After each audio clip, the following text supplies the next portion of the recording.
Madam, we are live now. Yeah. Good afternoon. I'm Dr. Veena Shinde, and we'll be talking on a very interesting topic of postmenopausal bleeding.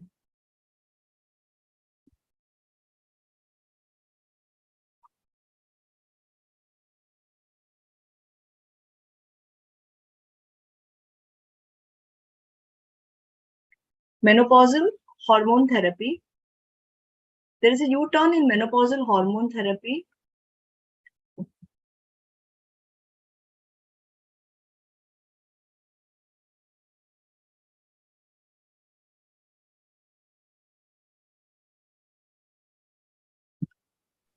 Hello. 1 minute.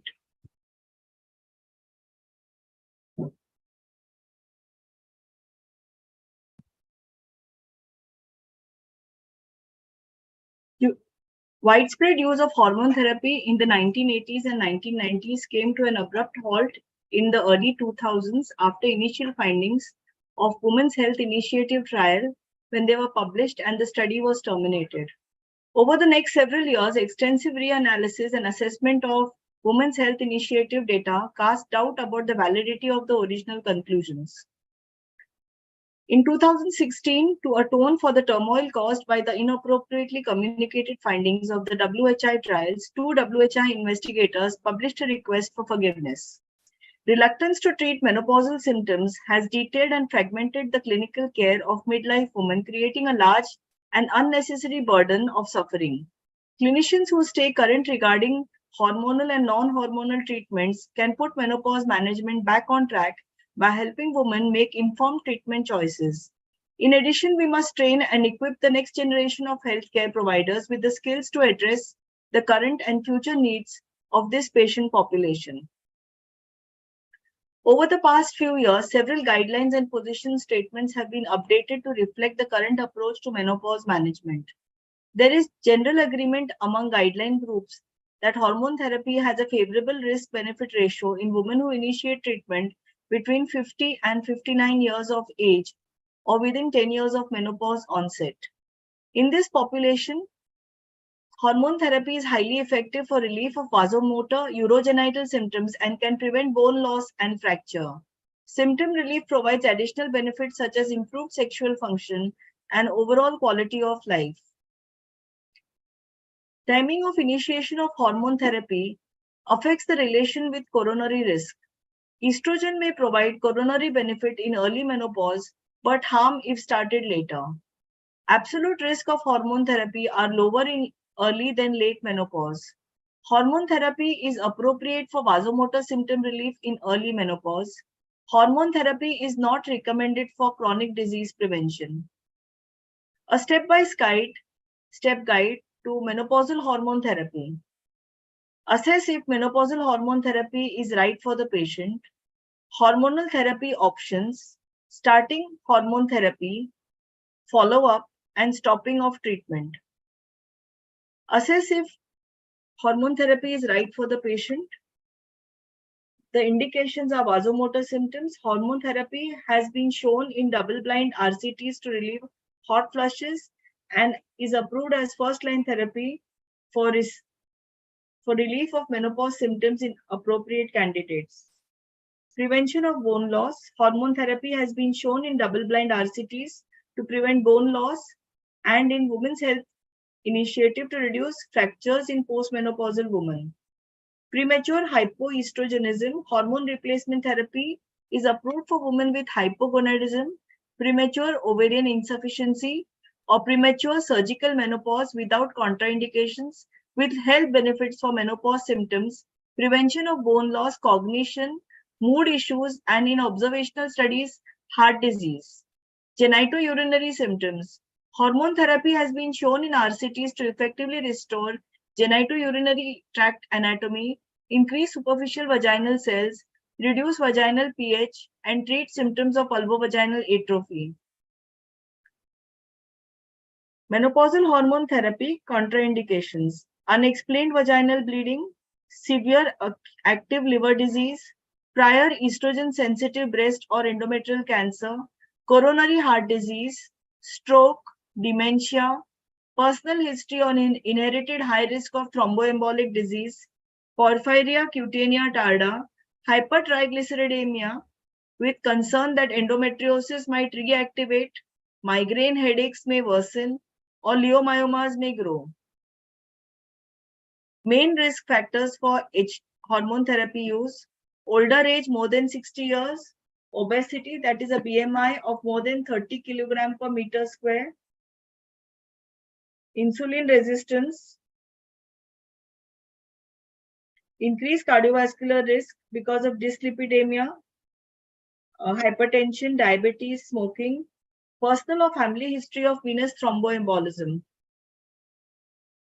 The presence of risk factors does not necessarily prelude use of hormone therapy and can inform treatment selection.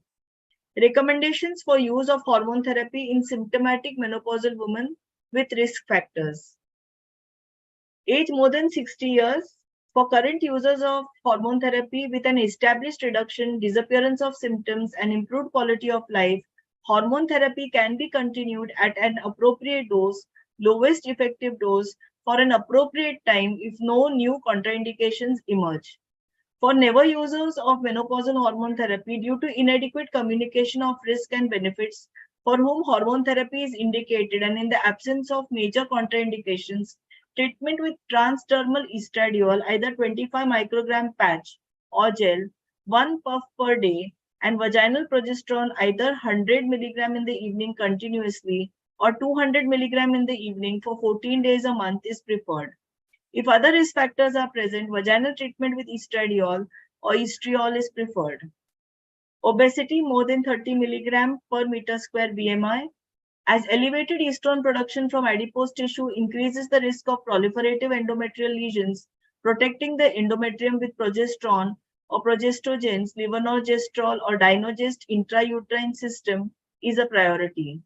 The opportunity to add low-dose transdermal estradiol should be considered on an individual basis, balancing symptom intensity with risk. The woman's willingness to make lifestyle improvement should be empowered. Insulin resistance. Estradiol is a master regulator of body and brain bioenergetics. Specifically, estradiol facilitates the action of insulin, whereas menopausal loss of estradiol increases insulin resistance. Menopausal hormone therapy should be recommended to women with type 2 diabetes or a family history of diabetes, as it reduces progression and delays the appearance. Obesity, inactiveness, genetics, aging, medications, rare disorders cause insulin resistance, type 2 diabetes, polycystic ovaries, atherosclerosis, dyslipidemia, and hypertension. Hypertension. Menopausal hormone therapy can improve recent onset hypertension with enhanced responsiveness to antihypertensive drugs. In women with aggressive postmenopausal hypertension, the option to start transdermal hormone therapy should be discussed with a cardiologist. Smoking. Women who smoke should be counseled to quit while also increasing daily aerobic exercise in order to improve endothelial function, reduce hypertension, and if relevant, reduce the risk of weight gain. For women who choose not to quit, vaginal hormone therapy is preferred.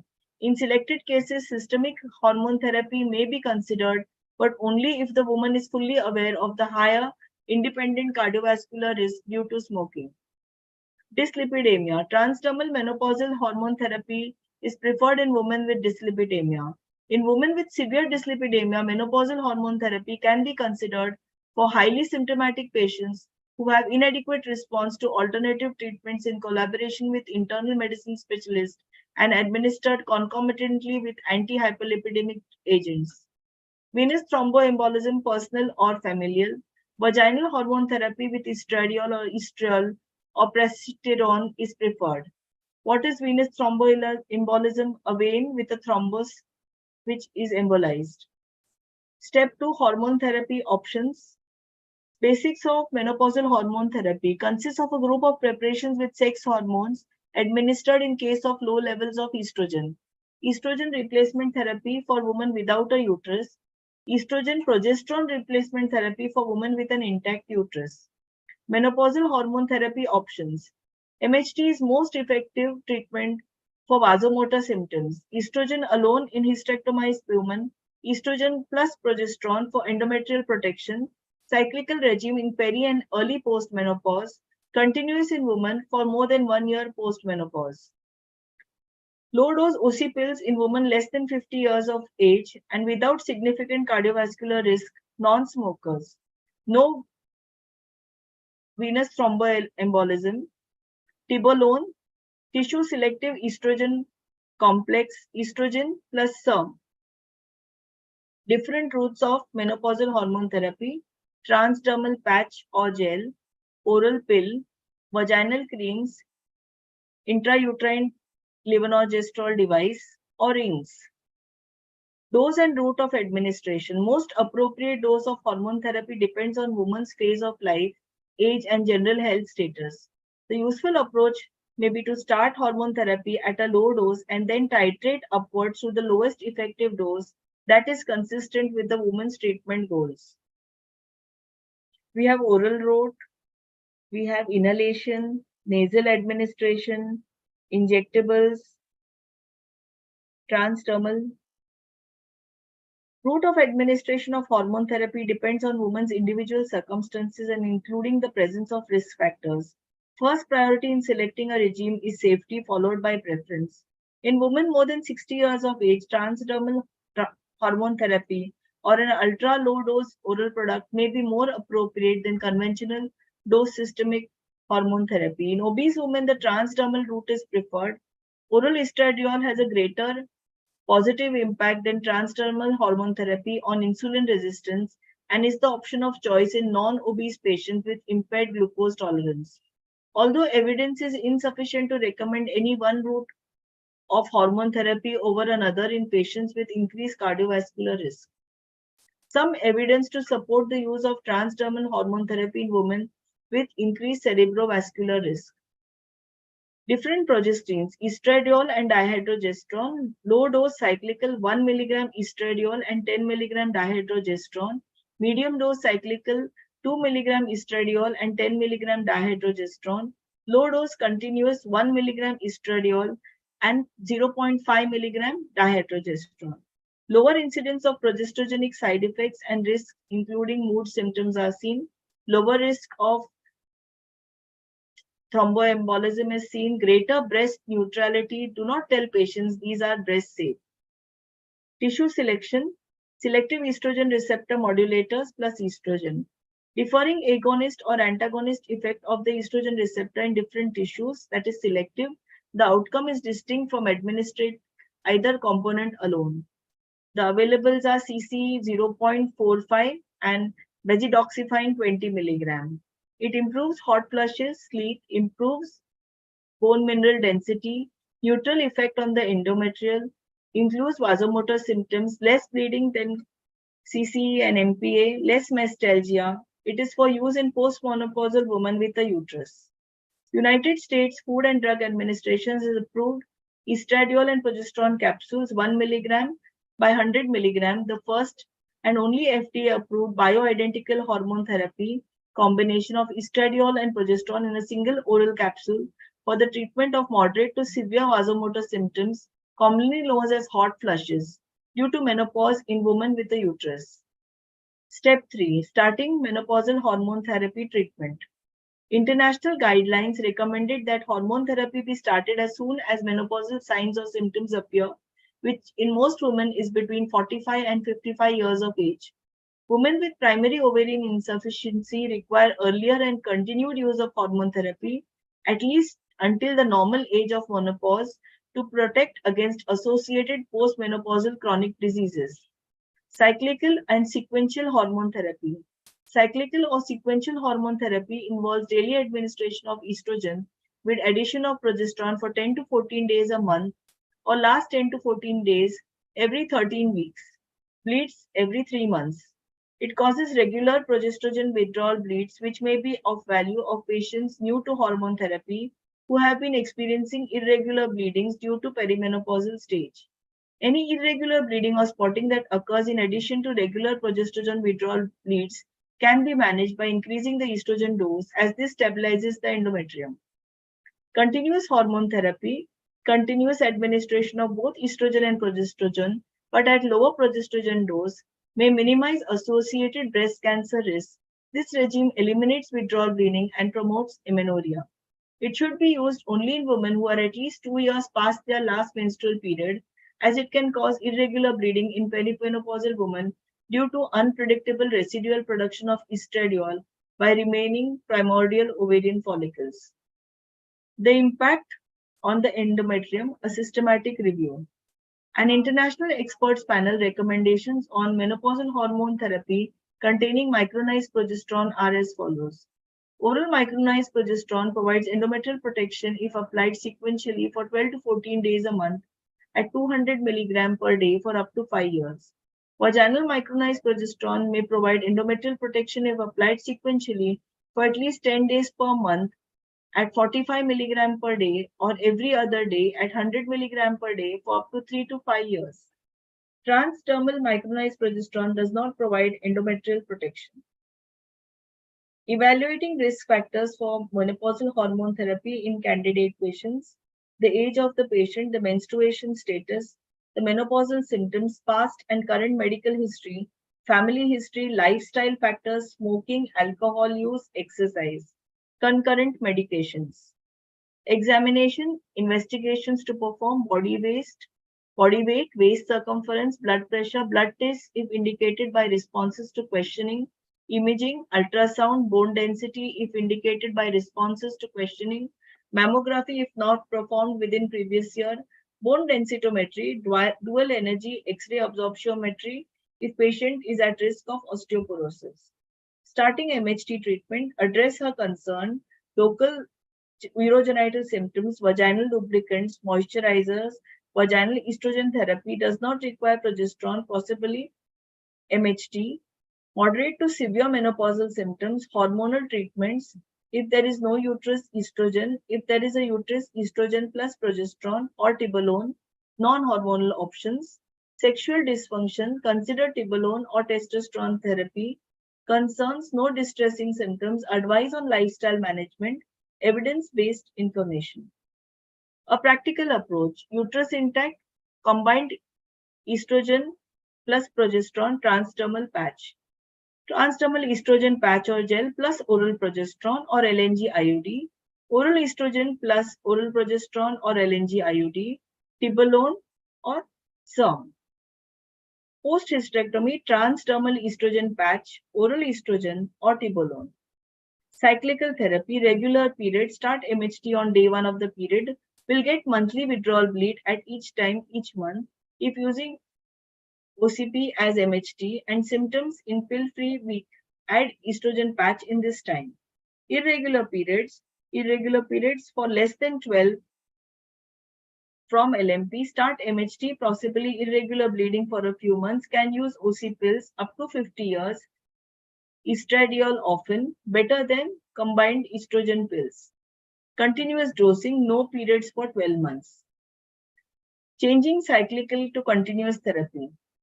Cyclical for 12 months, trial of continuous therapy, continuous menopausal hormone therapy, further 12 months, cyclical menopausal hormone therapy.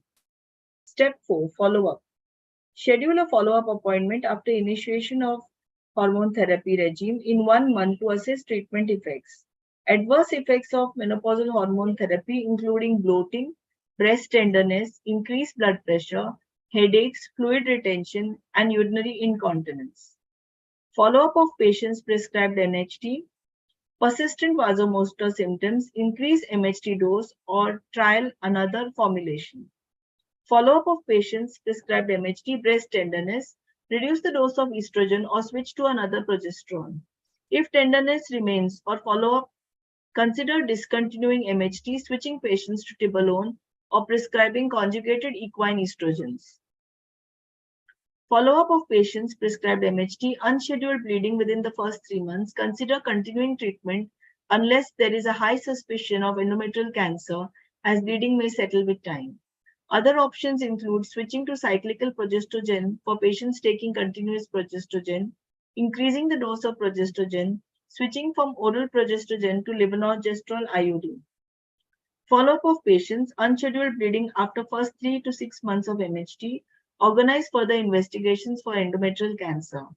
If no endometrial pathology is detected, consider increasing estrogen dose. Step 5. Stopping treatment. Current users of hormone therapy can remain on treatment indefinitely if indicated, or at least until such time as patient asks to stop. Regular monitoring of hormone therapy is advised with adjustments made to type, dosage, or route of administration according to patient's changing circumstances and treatment goals. Prescribing an algorithm for initiating menopausal hormone therapy in women with menopause symptoms affecting their quality of life. Less than 60 years or within 10 years of menopause, consider non-MHT treatment options. Any contraindication to MHT use? Contraindications like unexplained vaginal bleeding, severe active liver disease, prior estrogen-sensitive breast or endometrial cancer, coronary heart disease, stroke, dementia, personal history or inherited risk of thromboembolic disease, porphyria cutanea tarda. When there is an intact uterus, prescribe estrogen and progesterone. Is the woman still having menstrual periods or final period less than 12 months ago? Prescribe estrogen, a cyclical oral progesterone, or a LNG IUD. If there is no uterus, prescribe estrogen, a cyclical continuous oral progesterone regime, or an LNG IUD in case there is a uterus. Prescribe only estrogen pill if there is no uterus. Thank you. Hello. Yes. Yeah, madam. There are also some questions now. Yes. Yeah.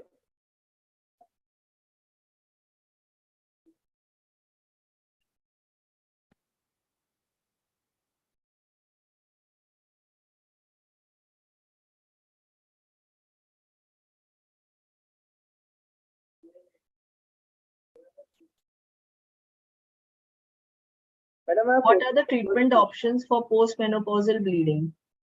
When there is a postmenopausal bleeding, you should do an endometrial biopsy and first rule out endometrial cancer. Also, you can do a cervical biopsy. Sometimes there is a cervical cancer also. Sometimes after inserting LNG IUD, I have seen cervical cancer. I've seen 2 patients of cervical cancer. So always do a biopsy. What is the role of hysterectomy in postmenopausal bleeding? In case there is a malignancy, you have to do a hysterectomy and then follow up.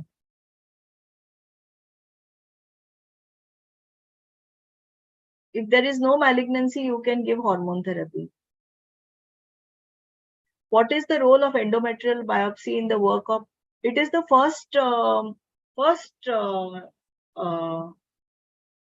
first investigation to be done in any postmenopausal bleeding.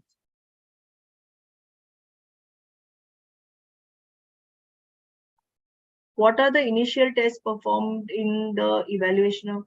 A sonography is done, a blood workup is done to see the fitness for surgery in case surgery is required. Many a times thyroid hormones are fluctuating. Many a times sugar is fluctuating in these postmenopausal women. So their thyroid, their sugar, their hemoglobin levels should be evaluated in postmenopausal bleeding, along with the sonography to see the endometrial thickness, and endometrial biopsy is very important. Hello. Yes. Yes, madam. We are done with all the questions. Yeah, and thank you very much, madam, for the valuable time and the insights that you have shared on the topic. Thank you.